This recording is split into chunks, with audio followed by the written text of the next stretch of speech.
हम लोग रीजनिंग में रिलेशनशिप देखते हैं। रिलेशनशिप से देखो पीटी में तो ये एक्सपेक्ट कर सकते हो कि पजल सॉर्ट ऑफ देगा, ठीक है। 3 से 4 क्वेश्चन इसके ऊपर बेस्ड होंगे।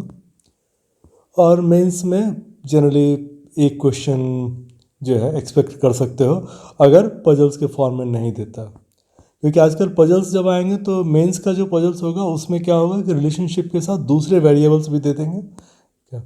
और नॉर्मल हमारा पीटी में या कुछ दूसरे जो एग्ज़ाम्स होते हैं, ठीक है, उसमें या तो इससे इंडिविजुअल 2-3 क्वेश्चन हो जाएंगे या फिर एक साथ ग्रुप में बना के, ठीक है, 3 से 4 क्वेश्चन दे दिया जाता है। तो देखते हैं कि इसमें रिलेशनशिप में हम लोगों को क्या क्या देखना रहता है। देखो रिलेशनशिप का जैसे ये क्वेश्चन है, अब इसमें क्या है कि pointing towards a girl in photograph, Ria, who is female, said, "She is the only daughter of the son of my mother's father's only sister. Who is Ria? How is Ria related to that girl?" तो relationship में जो हम लोग सबसे पहले 2 चीज़ों पर तुम्हें खास ध्यान देना पड़ता है। एक तो जनरेशन, ठीक है, कि जनरेशन गैप क्या है, और दूसरा जेंडर। ये 2 चीज़ तुम्हारे लिए, क्या, रिलेशनशिप में बहुत इंपॉर्टेंट है। क्या, ये देखने की कोशिश करो कि क्या हम लोग जेंडर निकाल सकते हैं, ठीक है, और जनरेशन गैप क्या है। अगर सेम है तो सिबलिंग हो सकता है, कजन हो सकता है। अगर जनरेशन ऊपर नीचे है, ठीक है, तो फादर मदर अंकल आंटी, ठीक है। अगर 2 का गैप हो जाता है जनरेशन में तो फिर ग्रैंड पेरेंट्स, ठीक है, ग्रैंड चिल्ड्रन, ये आता है, ठीक है। तो जब भी करो तो इनके ऊपर बिठा के करने की कोशिश करते हैं, ठीक है। चलो देखते हैं, अगर इस क्वेश्चन की बात करो, ठीक है, तो इस क्वेश्चन में क्या आ रहा है कि pointing towards a girl in a photograph, ठीक है। मान लो कि ये फोटोग्राफ है, ठीक है, रिया एक फीमेल है, उसने बोला शी, मतलब ये जो है गर्ल है, तो she is the only daughter. अब देखो ये डॉटर है तो हम लोग एक ऊपर चले गए कि किसी की डॉटर है, डॉटर ऑफ द सन, ठीक है। अब ये जो डॉटर है, ये जिसकी डॉटर है ये सन है, तो यहाँ पर मुझे पता है कि ये इज़ द डॉटर ऑफ, ये तो डॉटर है तो इसका जेंडर जो है जेंडर फीमेल है, फीमेल के लिए हम लोग माइनस कर लेते हैं, मेल के लिए प्लस कर लेते हैं। तो ओनली डॉटर द सन, तो ये सन हो गया, ऑफ माई मदर्स, ठीक है। अब इसकी मदर होगी लेकिन यहाँ पर एक है मदर्स फादर्स ओनली सिस्टर। अब देखो यहाँ से ना एक अलग ये आ जाता है, ठीक है। अब यहाँ पर रिया को भी ले लो, ठीक है। अब रिया की मदर, ठीक है। अब देखते हैं कि अब ये बोल रहा है कि रिया की मदर आ गई, she is the only daughter, ठीक है, of the son of my mother's father, mother's father's only sister. तो अब ये देखो, ये तो मदर आ गया, फिर यहाँ पर इसके फादर आ जाएंगे, ठीक है। अब इसकी एक सिस्टर है,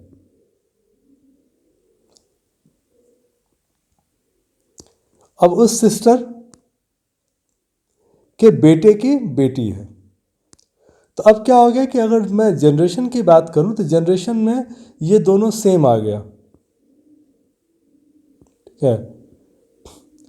और एक बार क्रॉस चेक कर लिया करो कि जो हम लोगों ने सारे पॉइंट्स दिए हैं वो पॉइंट्स हैं या नहीं है। जैसे इसमें देखो ये हम लोगों ने बना लिया, अब हम लोग इसको चेक करते हैं। ओनली डॉटर, तो ये ठीक है, डॉटर हो गया। ऑफ द सन, ठीक है, तो ये सन हो गया।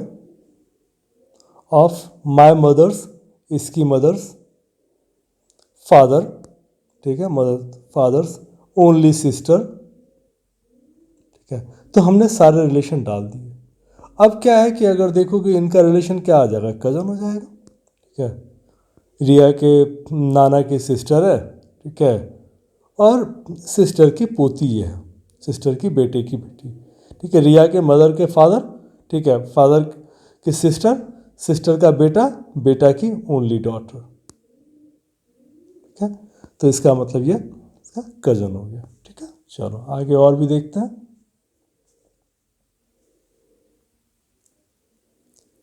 Poynting, introducing a boy, a girl says he is the son of. तो मान लो कि ये बॉय है, तो he is the son of only sister. ठीक है, तो सिस्टर है तो ये ठीक है, इसकी मदर है मान लो। ठीक है, तो ये फीमेल है। ओनली सिस्टर ऑफ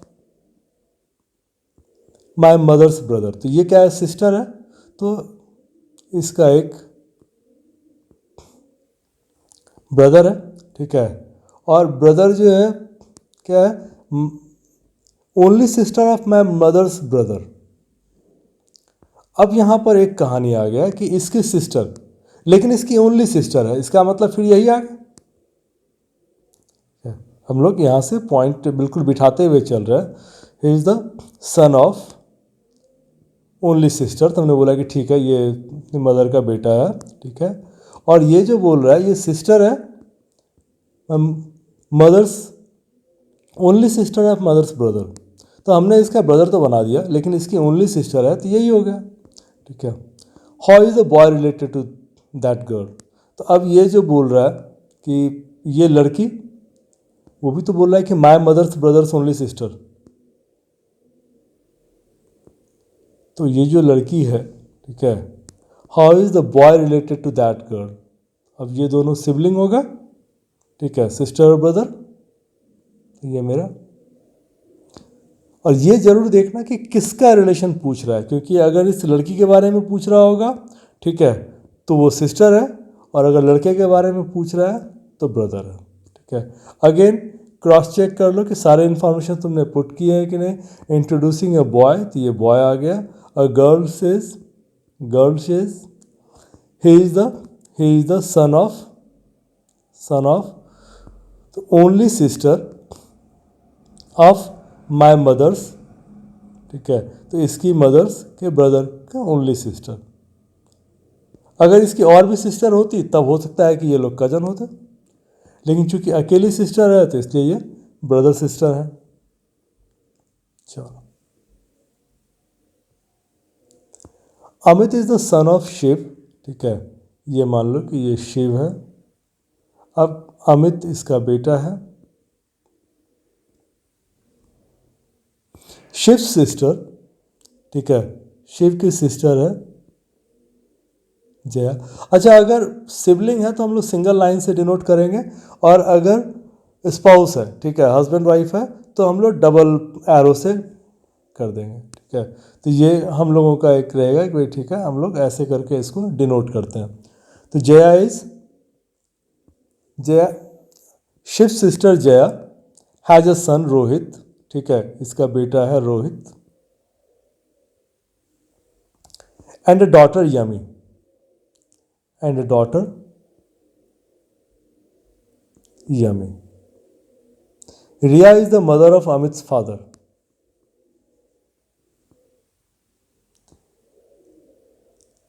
अब रिया जो है, ठीक है, Riya is mother of Amit's father. Amit का फादर शिव, ठीक है,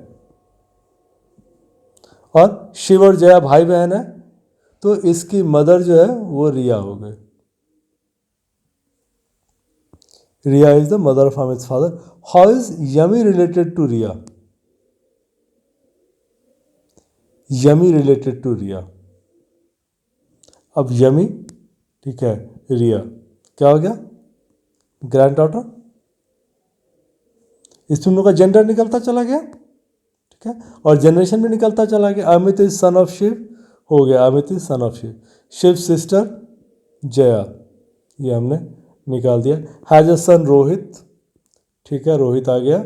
एंड अ डॉटर यमी, और एक डॉटर यमी है। Riya is the mother of Amit father, तो रिया जो है, ठीक है, अमित फादर। ये तो हाउ इज यमी रिलेटेड, तो सारे इन्फॉर्मेशन आ गए हैं, तो इसका मतलब ग्रैंड डॉटर मेरा सही है। एक देखो इस तरह से भी देगा, ठीक है, जिसमें कि तुम्हें कुछ सिंबल से डिनोट कर देता है कि क्या है। तो ऐसे में जब मैंने बोला था कि हम लोगों के लिए दो चीज़ जो सबसे इम्पोर्टेंट है, ठीक है, वो है जेंडर और जनरेशन। तो इसमें ये देखो कि हम लोग ये अलग अलग लिख लेंगे कि किससे जेंडर मेरा निकलता है, किससे नहीं निकलता है। तो इसमें सबसे बड़ी दिक्कत क्या है कि जब तुम्हें ये दे रहा है कि P is mother of Q, तो P का तो जेंडर, लेफ्ट वाले का जेंडर पता होता है तुम्हें कि P इज़ मदर, लेकिन Q का जेंडर नहीं पता होता। तो जनरली जेंडर के लिए अगर मैं इसमें नोट करूं, ठीक है, तो P is brother of Q, इसमें भी नहीं निकलेगा। P is wife of Q, हाँ, ठीक है। तो डिवाइड में जो है मेरा जेंडर पता चल रहा है, और इनटू और प्लस, इसमें मेरा जनरेशन पता चलता है।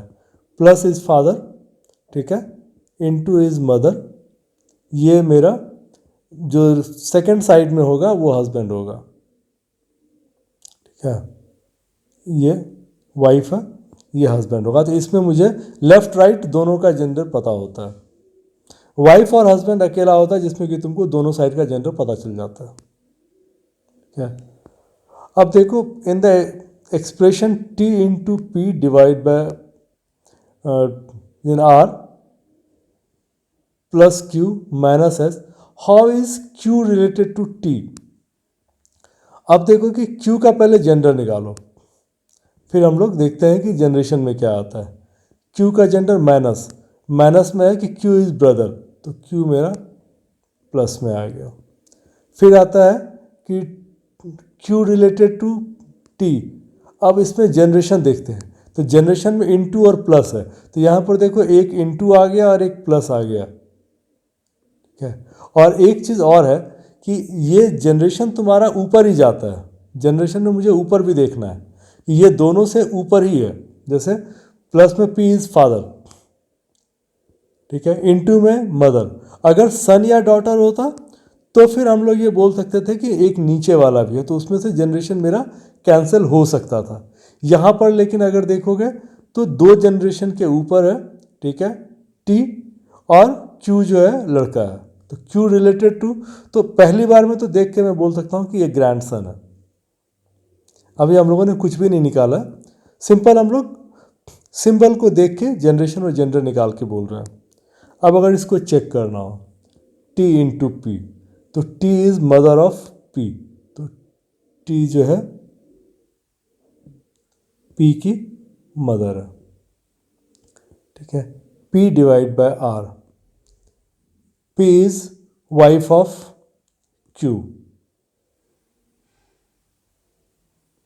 P is wife of Q। फिर बोल रहा है, सॉरी R है ना, ये तुम्हारा R है, ठीक है, R की वाइफ है P।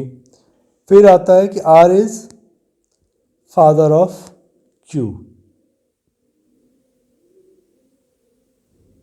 R is father of Q, और फिर लास्ट में दिया हुआ है Q is brother of S। Q का जेंडर निकलेगा, इसमें S का जेंडर मुझे नहीं पता है, क्या। तो S से अगर रिलेशन बोलता तो हम लोग सीधा बोलते कांट बी डिटरमिन्ड, लेकिन चूंकि Q का पूछा है how is Q related T, तो Q जो है T का ग्रैंडसन है। इसमें एक बार मैटरनल और पैटर्नल भी आता है। अगर इसमें दोनों दिया होता तो ये देखो कि T जो है Q के मदर की मदर है, तो ये मैटरनल में आता, ठीक है। T जो है नानी है उसकी, मैटरनल ग्रैंड मदर है। ये भी थोड़ा सा आगे चल के कुछ क्वेश्चंस में आएगा, तो इसको ध्यान रखना।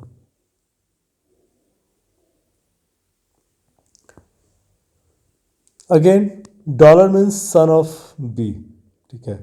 तो अब देखो कि ये जनरेशन में आता है dollar, at the rate means mother of B,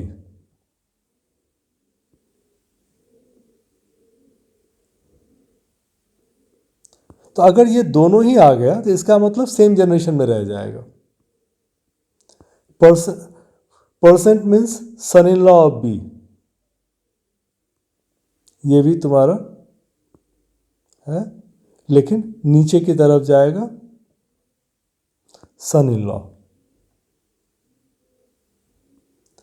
hash means daughter of B, ये भी तुम्हारा जनरेशन में ही आता है, डॉटर। ठीक है, तो सारा जनरेशन ही है। अब इसमें पूछ रहा है कि how is N related to R. पहले ये देख लो कि एन का जेंडर निकाल सकते हो कि नहीं, क्योंकि लास्ट में है। एम परसेंट, परसेंट का मतलब है कि सन इन लॉ। ठीक है, तो और ये भी देखो कि लेफ्ट टू राइट ही बोल रहा है या नहीं, जैसे A percent B means A is son in law of B. ठीक है, तो क्या होगा कि M is son in law of N. तो अब एन में हम लोग जेंडर पता ही नहीं चल रहा है।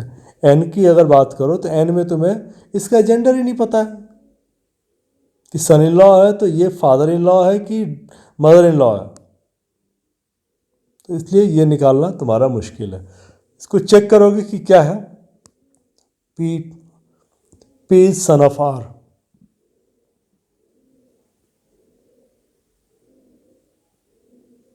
P is son of R, R is daughter of M,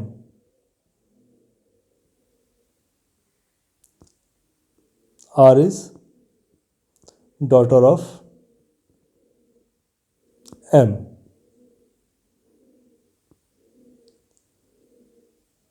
M is son-in-law of N। तो अब ये हो जाएगा कि सन इन लॉ ऑफ एन है। ठीक है, तो इसकी जो कह लो कि एम की जो वाइफ होगी, ठीक है, ये एन की बेटी है। अब पी अगर मुझसे पूछता कि हाउ इज पी या आर रिलेटेड टू एन, तब तो समझ में आता है। नहीं, आर में भी आर का क्या था तुम्हारा, डॉटर ना, हाँ ठीक है, R is daughter of M.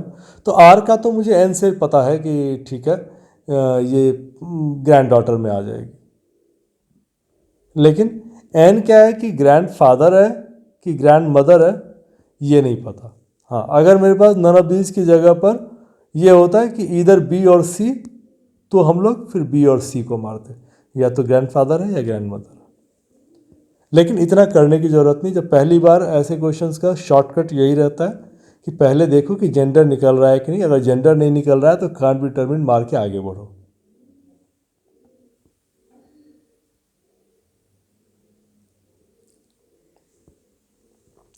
There are two generations and two married couple in the family। अब यहाँ से तुम्हारा आ जाएगा कि एक इस पर देखे 2 या 3 क्वेश्चन को रहेगा, 4 क्वेश्चन रहेगा। ठीक है, जो हम लोग बोलते हैं कि पजल्स के फॉर्म में देता है। 2 generations and 2 married couple in the family, ये ध्यान देने की ज़रूरत है। बोल रहा है कि 2 ही जनरेशन है और 2 मैरिड कपल है। 5 members in the family, 5 member है, तो 4 शादीशुदा है, 1 अनमैरिड है। A is mother in law of B, A is mother in law of B. तो अब देखो कि बी है, बी की शादी हुई है कहीं से, ठीक है, और ये जो है, ठीक है, इसकी मदर है A, A is mother in law of B. अब बी का मुझे जेंडर नहीं पता है, ठीक है, बी अगर फीमेल है तो ये मेल होगा, ये अगर मेल है तो ये फीमेल हो जाएगा। चलो, डी इज फादर ऑफ सी। अब ये एक अलग है, चूंकि 2 ही जनरेशन है तो मैं इसको आराम से मान के चल सकता हूँ कि डी इज फादर ऑफ सी। ठीक है, तो डी तो यहीं आना है, ठीक है, तो डी इसके साथ हो जाएगा। और ये सी का आ गया, D is father of C. C is nephew of ई।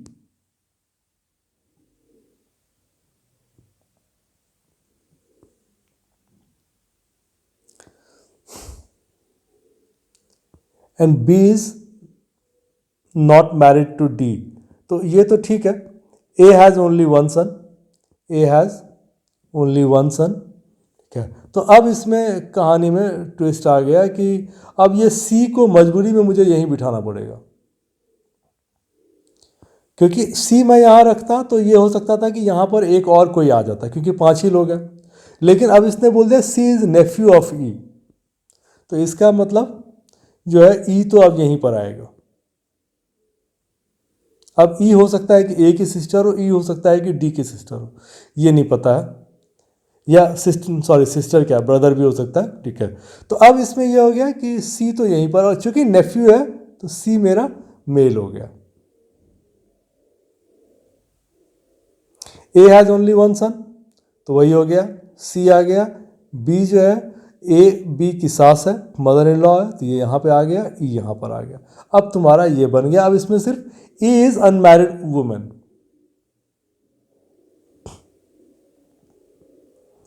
तो अब इसमें, अच्छा इसमें सिंगल क्वेश्चन ही है शायद, who among the following father in law of B. तो father in law of B जो है तुम्हारा डी ही आएगा।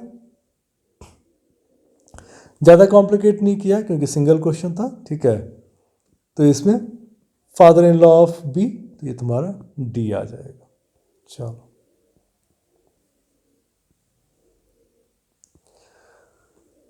अब इसमें से तुमको मल्टीपल क्वेश्चंस इसमें आने स्टार्ट होंगे। There are 8 people namely M N Q T W X Y Z in a family, all of them are going to attend a marriage party. There are 2 married couple. देखो एक तो 8 आदमी है, ठीक है, देखो कि ये 8 है, और इसमें से 2 मैरिड कपल है, तो 4 तो ये हो गए, 4 अनमैरिड है। क्यू इज द जनरेशन, हमको नहीं दिया है कि कितने जनरेशन है, ठीक है। Q is the mother of N. चलो तो बिठाते चलो, Q is the mother of N.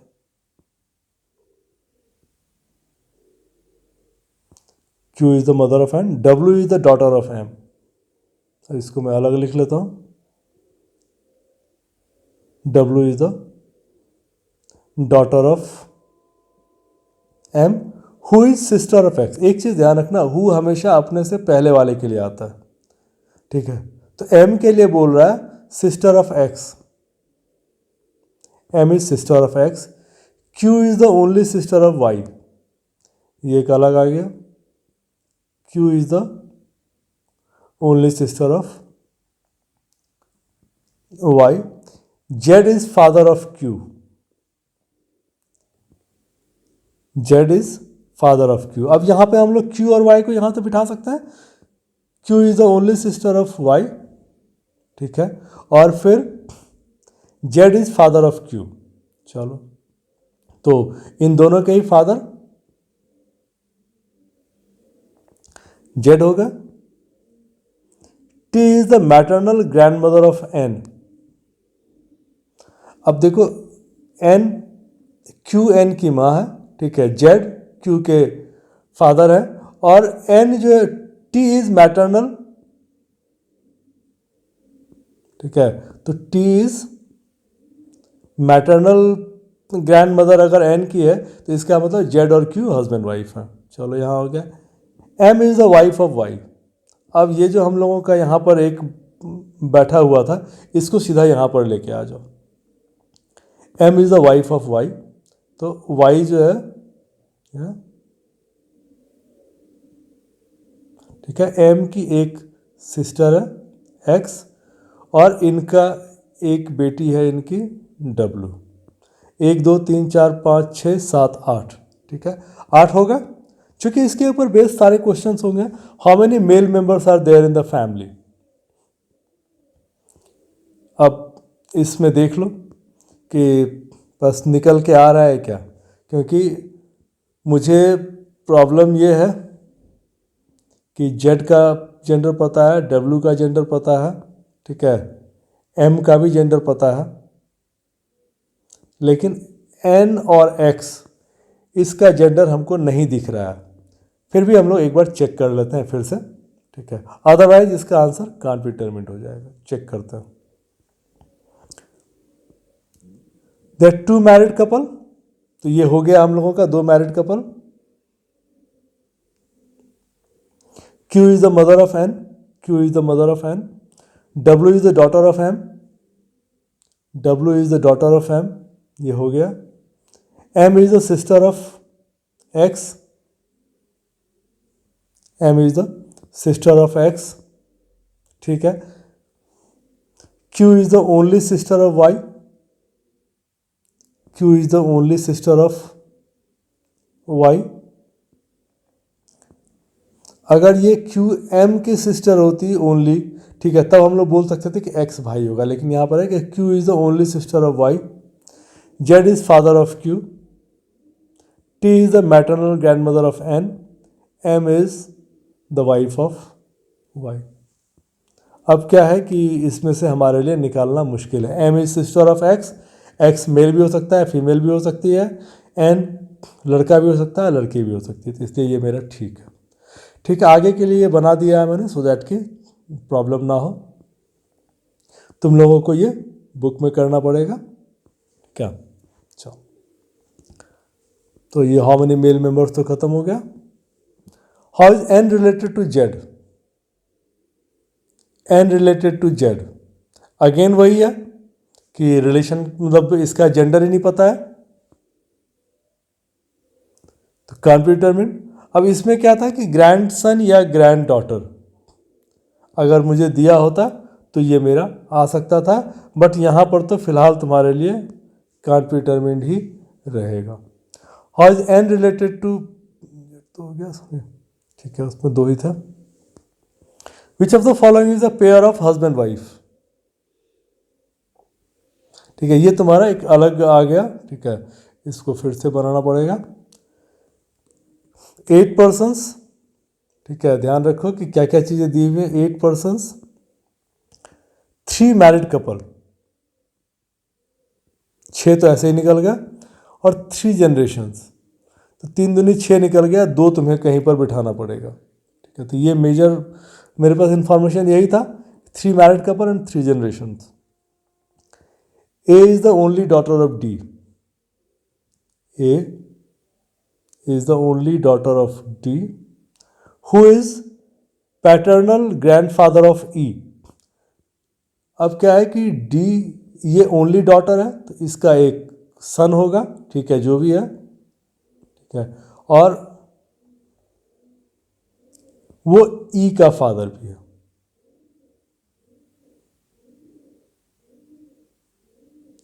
D का दे दिया है, D इज पैटर्नल ग्रैंडफादर, तो D का जनरेशन पता चल गया, D मेल है और पैटर्नल ग्रैंडफादर है, तो इनका एक बेटा होगा जिनका कि ये बेटा या बेटी है।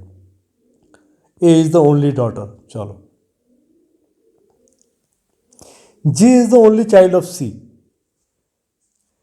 अब ये एक अलग आ गया, G is the only child of C। यहां पर हो सकता है क्योंकि ये तो है नहीं, ठीक है, और 3 जनरेशन है, तो एक बार हम लोग चेक कर लेते हैं। F is mother in law of B, ये भी नहीं पता है, तो F इज जो है, ठीक है, B की मदर इन लॉ है, तो कह लो कि B की जो वाइफ होगी, ठीक है, उसकी मदर इन लॉ है। चलो, number of males in the family is 2 more than number of female, ठीक है, मेल जो है इक्वल टू फीमेल प्लस 2 हमने नोट कर लिया। E इज अनमैरिड, चलो, E अनमैरिड है, ठीक है। C is the son in law of D, अब D की बेटी A है, तो अगर C सन इन लॉ है ये आ गया। और इनके सी के एक ही है इशू इनके पास, जी इज द ओनली चाइल्ड, तो जी आ गया।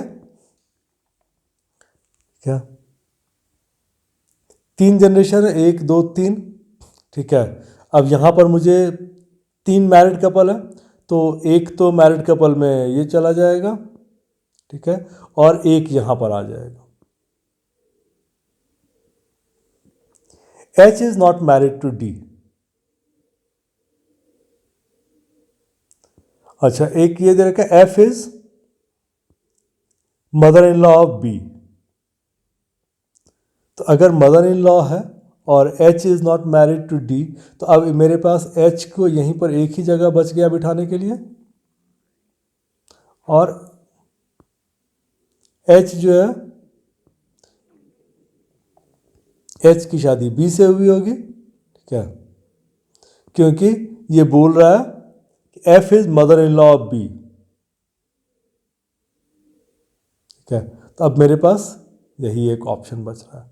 अब इसमें से देखो कि जेंडर भी मेरे पास 1 2 3 निकल गया है, ठीक है, फीमेल 3 मेल 2 बचे हुए हैं। ये बोल रहा है कि मेल जो है ज़्यादा है, 2 ज़्यादा है, ठीक है।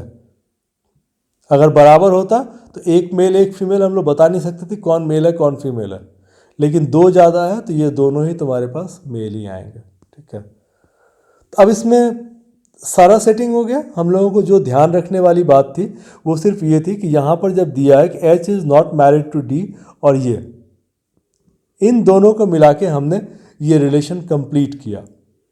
H is not married to D, तो H यहाँ आएगा नहीं, H के लिए एक ही जगह बच रहा है, ठीक है, या तो यहाँ या यहाँ। और यहाँ पर दे दिया है कि F is mother in law of B, तो यहाँ पर मेरे पास H आ नहीं सकता है, फिर H यहीं आएगा, ठीक है, क्योंकि B की मदर इन लॉ F है, ठीक है, तो B उसकी बहू होगी, क्या। चलो एक बार चेक कर लो कि सारे इन्फॉर्मेशन तुम्हारे पास हैं या नहीं है। ओहो, ठीक है, सारे इन्फॉर्मेशन थे, हम लोगों ने आगे में बनाया हुआ है, वहाँ पर मैं चेक करवा देता हूँ तुमको। देखो यहाँ पर हम लोग चेक कर लेते हैं कि सारे इन्फॉर्मेशन हमारे पास है या नहीं है। देखो 3 मैरिड कपल, 1 2 3 हो गया, 3 मैरिड कपल हो गया। 3 जनरेशन 1 2 3, 1 2 3 हो गया।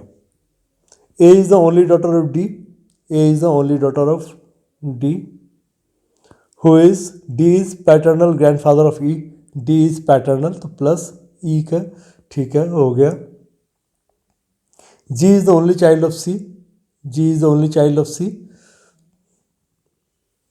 F is mother-in-law of B, F is mother-in-law of B, number of males in the family is 2 more than, तो इसलिए हम लोगों ने इसको प्लस प्लस कर दिया।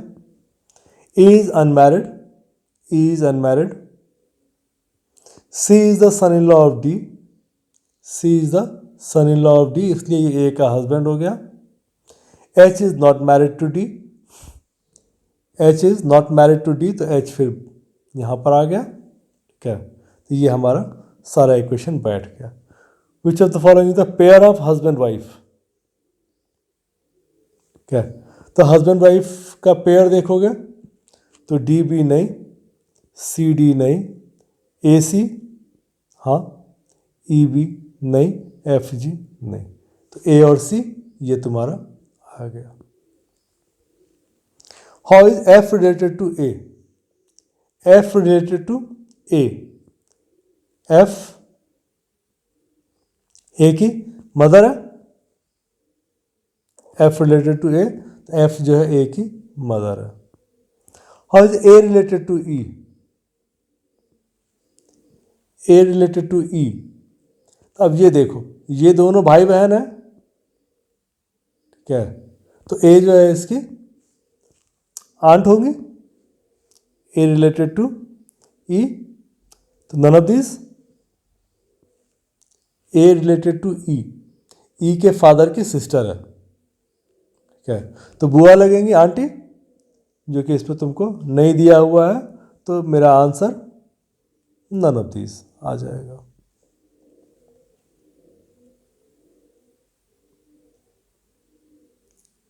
सॉरी एफ रिलेटेड टू ए तो हम लोगों ने कर दिया था, ठीक है। ये ए रिलेटेड टू ई हम लोग नहीं बता पाए, ए रिलेटेड टू ई मतलब इसमें है नहीं दिया हुआ, ठीक है। चलो वहीं पे 3 क्वेश्चन थे, ख़त्म हो गया। फिर आते हैं इसमें, देखो एक बार अगर तुम्हारा सारा कह लो कि चार्ट तुम्हारा बन जाता है, ट्री अगर तुमने फैमिली ट्री बना लिया तो उसके बाद तुम्हें इसमें कहीं कोई प्रॉब्लम नहीं आता है, उसके बाद क्विकली बन जाता है सारा। 8 पर्सन्स इन ए फैमिली, ठीक है। तो मेरे पास देखने के लिए क्या है, 8 पर्सन्स, 3 मैरिड कपल, 3 जनरेशन, ठीक है। अगेन वही चीज़ आ गया। चलो, P is grandfather of T. P is grandfather of T. V is daughter-in-law of Q. अब 3 जनरेशन है तो इसलिए दोनों ही जगह हो सकता है, तो हम लोग फिलहाल इसको रहने देते हैं। V is daughter-in-law of Q. तो V है, इसकी शादी किसी से हुई है, और ये तुम्हारा V is daughter-in-law. Q is mother of O. तो फिर तो यहाँ पर क्लियर हो गया कि V की शादी O से हुई है। U is father-in-law of V. तो अब तो जब Q is mother-in-law, नहीं, V is daughter-in-law of Q, who is mother of O, तो ये हो गया, ठीक है, ये प्लस आ गया। फिर तुम्हारा यहाँ पर आ गया इसका कि U is father-in-law of V। चलो ये तुम्हारा 4 का तो बैठ गया। O is granddaughter of R, 3 he generation है, इसका मतलब ये जो मेरा बैठेगा ये यहाँ पर बैठेगा, ठीक है। चलो तो अब हम लोग बिठा लेते हैं कि O, ठीक है, और O की शादी V से हुई है, ठीक है। और अगर 3 ही जनरेशन है, ये मैं मान के चलूँ कि ये है, तो ये मेरा क्या हो जाएगा कि ये U और Q आ जाएगा।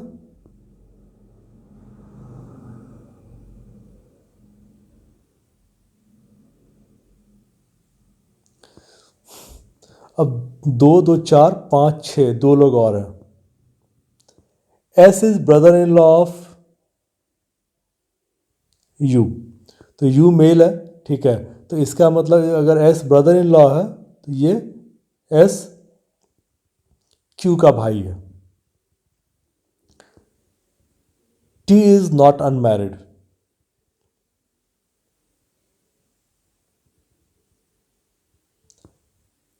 R has only one daughter.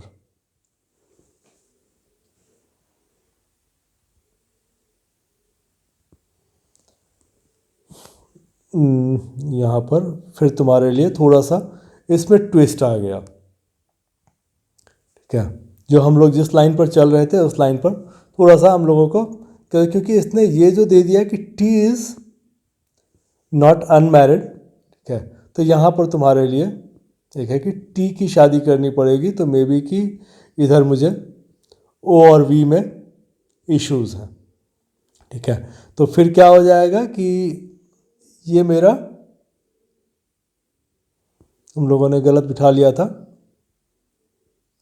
यहाँ पर मेरे पास V आ जाएगा, ठीक है। ये इसका भाई आ जाएगा। R has only one daughter, ये एक अलग आ जाता है कि अभी हम लोग उस पर जाते हैं। मे बी कि R यहाँ पर आ जाए, ठीक है, Q के पास एक बार, लेकिन हम लोगों को अगेन चलना पड़ेगा। O is grand daughter of R, ठीक है। तो O is grand daughter of R। एक बार हम लोग इसको फिर से इक्वेशन लिख लेते हैं, फिर हम लोग बिठाएंगे। चलो आ जाओ। 8% है। P is granddaughter of grandfather of T। चलो P is grandfather of T आ गया। V is daughter in law of Q।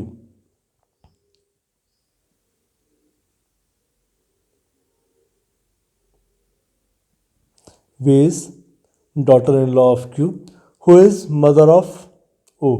Q is female, ये मदर ऑफ O है. O is granddaughter of R. ठीक है, तो O की mother Q है. ठीक है, तो अब यहाँ पर हम लोग कर सकते हैं कि R जो है मेरे पास पर आ जाएगा O is grand daughter R. ठीक है, R का जेंडर नहीं पता है. चलो, T is not unmarried. S is brother-in-law of U. एक मेरे पास आ गया है कि S is T की एक तो शादी हुई है और S is brother-in-law of U. R has only one daughter. तो R की एक ही बेटी है Q. क्या? तो अब अगर मैं इस पे यहाँ से लेके चलूँ P और T की को छोड़ के, ठीक है, कि R को एक ही बेटी है Q,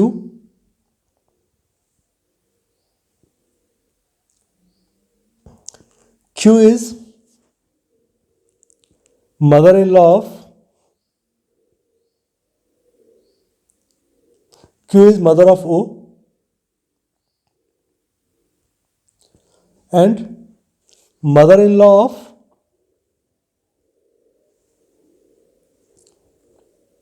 V. ठीक है, तो अब इसमें क्या है कि T की चूंकि शादी हुई है और T थर्ड जनरेशन में है. ठीक है, तो मेरे लिए फिर क्या आता है कि ये T है. ठीक है, और T की शादी हुई है V से और V चूंकि डॉटर इन लॉ है तो ये मेरा आ गया. क्या? और चूंकि फिर ये बोल रहा है कि T is the R is P is father in law of T, तो ये R ये आ गया और ये मेरा T आ गया. 3 जनरेशन हो गया, 2 कपल हो गया, 1 कपल और है तो Q का ही होगा. अब इसमें दे दिया है कि S is brother in law of U, तो इसका मतलब S इसका भाई है और इसकी शादी U से हुई है.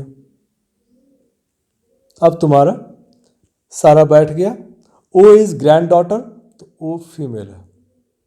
अब मेरे पास 2 3 5 3 8 आ गए और आठों का जनरेशन आठों का जेंडर मुझे पता है. चेक कर लो सारे आ गए कि नहीं आ गए. 3 married couple, 1 2 3, 3 generations 1 2 3. V is daughter-in-law of Q. V is daughter-in-law of Q. Q is mother of O. Q is mother of O. U is father-in-law of V. U is father-in-law of V. O is granddaughter of R. O is granddaughter of R. T is not unmarried. S is brother-in-law of U. S is brother-in-law of U. R has only one daughter. R has only one daughter. ठीक है, सारा आ गया. Who among the following is father of T? T का father U.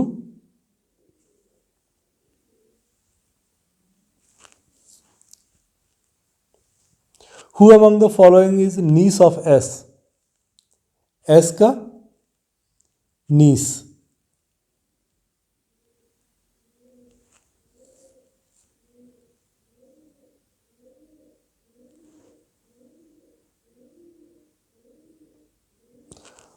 इसमें थोड़ा सा क्या है,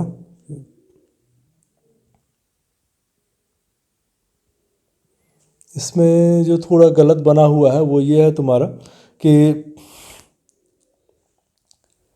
S is brother in law of U. हमें ये दिया हुआ है S is brother in law of U, तो ये तुम्हारा गलत है. ठीक है, ये तुम्हारा यहाँ पर आएगा. सॉरी, ये इधर नहीं आएगा. ठीक है, ये यहाँ आएगा S. ठीक है तुम्हारा, ठीक है, बट ये नहीं आएगा।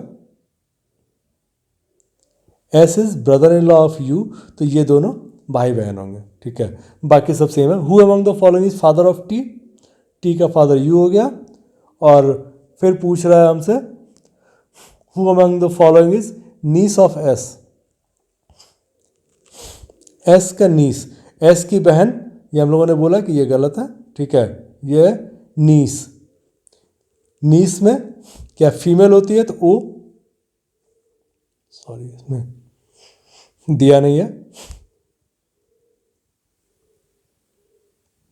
या ये क्यू तो इसमें था नहीं, क्यू है क्यू है, तो ठीक है, O is the gneiss.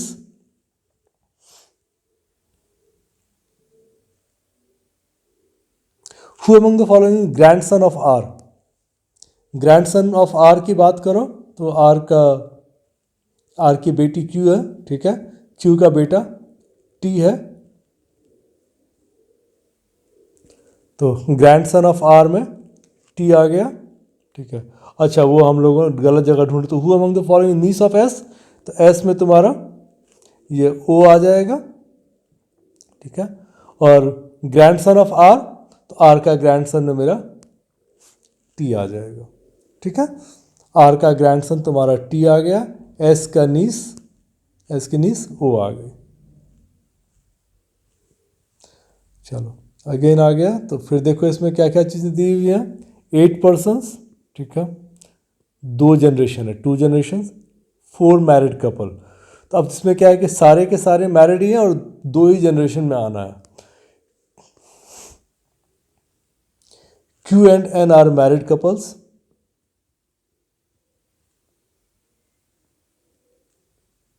K is father-in-law of O, who is sister-in-law of L.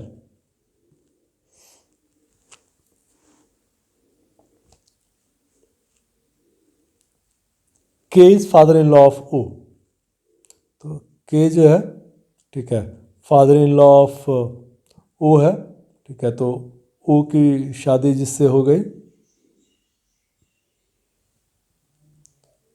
ठीक है, ये आ गया। और O के लिए दे रहा है sister in law of L, तो sister in law of L।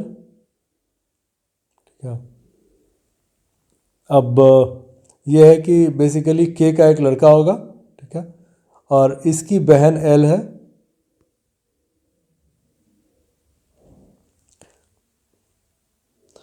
अब देखो इसमें एक जगह O आ गया, एक जगह L आ गया, इसका मतलब ये हो गया कि ये सेकेंड जनरेशन ही होगा, के वाला मेरा ऊपर ही होगा। ठीक है, P is daughter in law of R, तो अब Q और N रिलेशन में है तो K और R रिलेशन में होगा।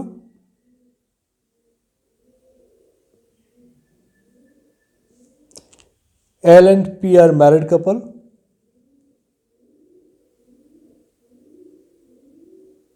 L and P are married couple. P is daughter-in-law of R.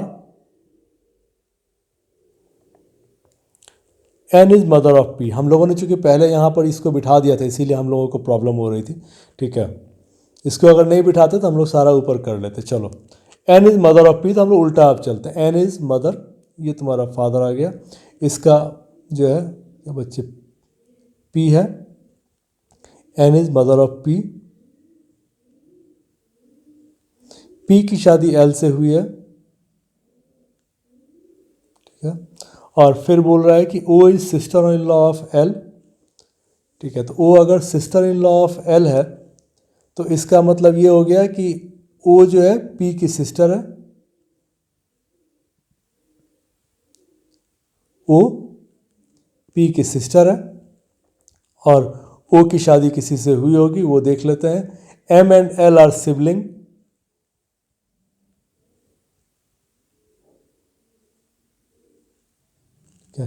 M and L are sibling, तो अब ये है कि तुम्हारा M और O की ही शादी होगी। इसको एल, अब ये एक मेरा चेंज कर दिया, M and L are sibling, तो इसका मतलब ये हो गया कि ये दोनों भाई बहन हैं, ठीक है, और एम की शादी ओ से हुई है, इसीलिए एल जो है ओ जो है एल की सिस्टर इन लॉ है। ये हो गया। अब तुमको एक बच जाता है के और R. P is daughter in law of R. तो अब देखो ये तो क्यू और एन जो है पी के मदर फादर है। अब एल जो है, अब P daughter in law of R है, तो अब अगर इसकी बात करें तो ये एक अलग कपल है, के और आर। अब इसका जेंडर का चेक करना है तो चेक कर लेते हैं। M and L are siblings of same gender, तो ये तो हम लोगों का हो गया, बैठ गया था। के और आर का ही हम लोगों को देखना है।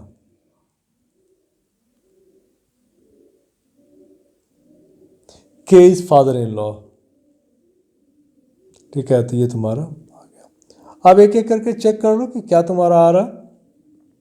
Q and N are married couple, Q N married couple, K is father in law of O, K is father in law of O is sister in law of L and P are married, L and P are married, P is daughter in law of R, P is daughter in law of R, M and L are sibling, M and L are sibling of same gender, N is mother of P, N is mother of P, ठीक है। तो basically L और M भाई हैं, ठीक है, इसके mother father के और आर और के हैं, ठीक है। M की वाइफ O है, L की वाइफ P है, जिसके मदर फादर N और Q है, ठीक है। How is P related to M? P related to M, sister in law.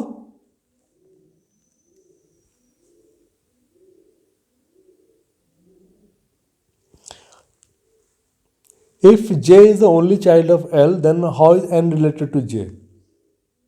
If J is the only child of L, अगर J L का अकेला बच्चा होगा, ठीक है, तो how is N related to J? ठीक है, N J की नानी हो जाएगी, maternal grandmother, maternal grandmother. How is L related to K? L related to K, L is son, L is son. Again,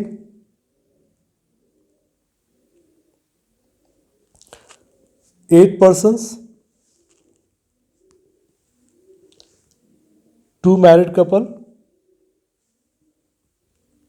बस यही दिया हुआ, 8 persons 2 married couple। चलो, A is father of C, A is father of C, B is sister of F। Gender हमेशा डाल दिया करो, B is, जैसे ए इज फादर तो A plus, B is sister तो B minus sister of F, E is mother of D, E is mother of D, F is uncle of H, F is uncle of H. तो अब ये है कि F तुम्हारा है और H में भी कि बी का ये हो, ठीक है, या फिर इसका अगर और भाई बहन होगा तो वो हो सकता है कि वो हो, बट अदरवाइज चांस ये बनता है।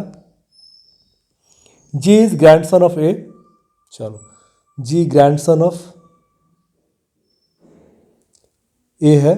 अब प्रॉब्लम ये है कि ज़रूरी नहीं है कि सी का ही हो, इसमें और भी हो सकता है, तभी हम लोग इसको होल्ड करते हैं। D is sister in law of B, D is sister in law of B. अब यहाँ पर देखो 3 जनरेशन है, ठीक है, तो इसलिए चांसेस अब ये बन रहा है कि D is sister in law, अगर मैं बात करूँ, ठीक है, यहाँ पर चलेगा, इसको बिठा देते हैं। D is unmarried, B has 2 children. चलो पहले यहाँ D is sister in law of B, तो अब देखो कि डी की शादी हुई, ठीक है, जिससे, और यहाँ पर अगर देख के जो समझ में आ रहा है, ठीक है, कि ये डी की शादी शायद एफ से हो गई हो, ठीक है, और एफ की सिस्टर बी है, तो D sister in law B हो गया, ठीक है। फिर इसके नीचे एच आएगा, तो हम लोग यहाँ पर कर सकते हैं कि भाई ठीक है, अच्छा, लेकिन इसको अभी कंफर्म हम लोग नहीं बोलते हैं, ठीक है। सी इज फादर ऑफ एच,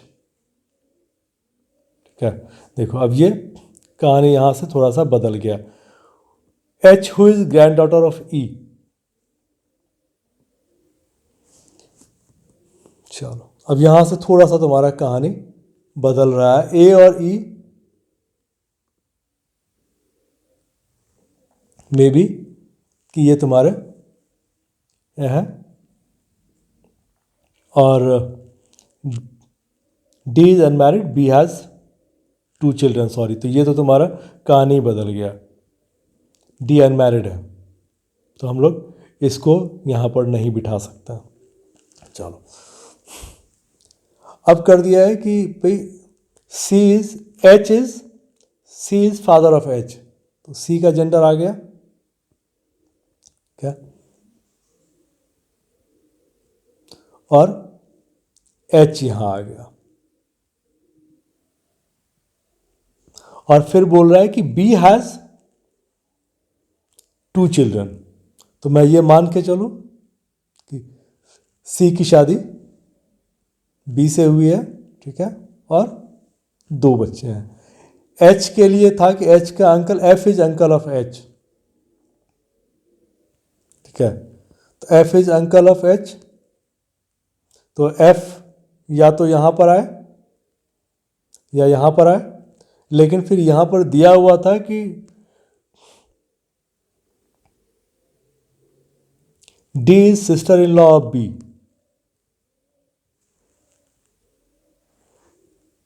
ठीक है, तो D is B is sister in law of, नहीं, D is sister in law of B, तो सिस्टर लॉ अगर है तो इसका मतलब पहले तो यहां पर तुम डी को ले लो जो कि कंफर्म है, ठीक है, डी अनमैरिड है, ठीक है, और अब यहां पर मेरे पास प्रॉब्लम क्या है कि दो ही मैरिड कपल है, तो 2 मैरिड कपल मेरा कंप्लीट हो गया, ठीक है। अब जो एफ का है, F is uncle of H, ये एक है कि एफ बी का भाई है कि डी का भाई है, मतलब सी का भाई है, क्योंकि एच से तो आ गया, इसको एक बार हम लोगों को देखना पड़ेगा। तो फिर से हम लोग एक बार चेक कर लेते हैं कि इसमें कुछ मुझे मिल पाता है क्या।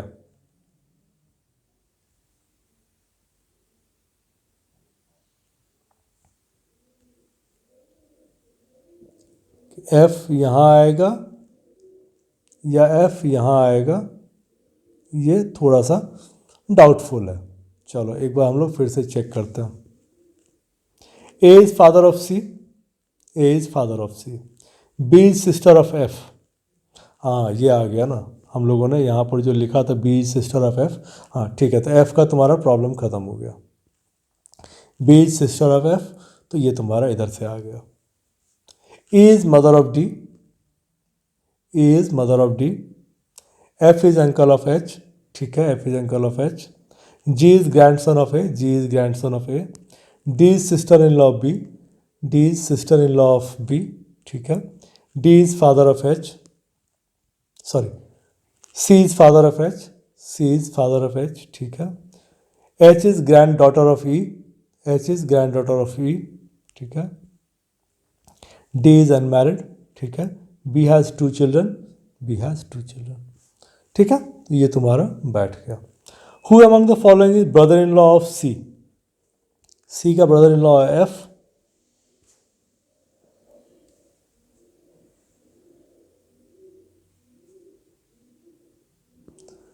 Who among the following is daughter in law of ए, ए की डॉटर इन लॉ बी, ठीक है।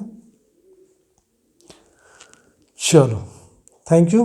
अगर कहीं कुछ इसमें कुछ डाउट्स हो, ठीक है, या कुछ सजेशन हो, ठीक है, तो मुझे इस नंबर पर व्हाट्सएप करो। और कीप प्रैक्टिसिंग, कि जितना भी तुम्हारा इसमें है, ठीक है, जितना प्रैक्टिस करोगे उतना तुम्हारा रिलेशनशिप पे कमांड आएगा। ठीक है, चलो।